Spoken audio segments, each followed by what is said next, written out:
मारेगांव तहसील के गौराला के चापली हनुमान मंदिर परिसर में शुरू अवैध शराब बिक्री के विरोध में ग्रामस्थ और महिला आक्रामक हुई है।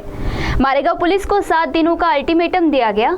इस दौरान कार्रवाई न होने पर क्या इशारा दिया गया, देखते हैं इस खबर में। मारेगांव तहसील के गौराला के चापली हनुमान मंदिर परिसर में शुरू अवैध शराब बिक्री के विरोध में ग्रामस्थ और महिला आक्रामक हुई। पान ठेले के नाम पर शराब की बिक्री होने का आरोप करते हुए ग्राम पंचायत ने मारेगांव पुलिस थाने में लिखित शिकायत और निवेदन पेश किया। चापली हनुमान मंदिर यह परिसर का भाविकों का श्रद्धा स्थान होकर मंदिर परिसर में अवैध शराब बिक्री से महिला और भाविकों को परेशानी हो रही है, ऐसा आरोप ग्रामस्थों ने किया है। साथ ही युवाओं पर विपरीत परिणाम होकर गाँव का सामाजिक वातावरण बिगड़ने का निवेदन में नमूद किया गया है।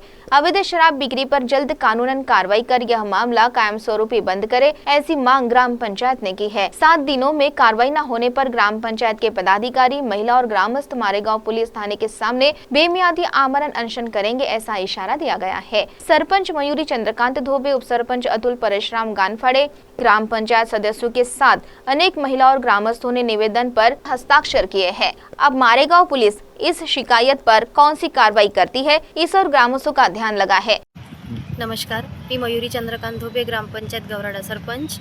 आज आम्ही मारेगांव पोलीस स्टेशन इथे निवेदन देण्याकरिता आलेलो आहोत।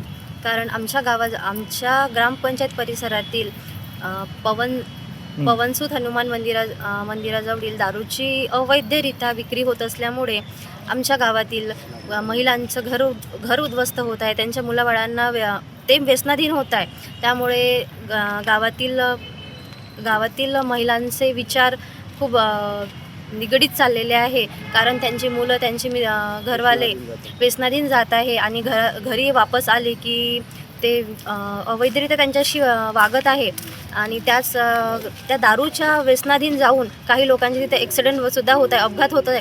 त्यामुळे आम्हाला अशी ठाणेदार साहेबांकडून आशा आहे की त्यांनी या तक्रारीविषयी लवकरात लवकर कारवाई करण्यात येईल आणि समोर आम्हाला चालून इथे यावं लागणार नाही, अशी मी त्यांच्याकडून आशा बाळगते। CTV के लिए प्रतिनिधि दिलदार शेख की रिपोर्ट।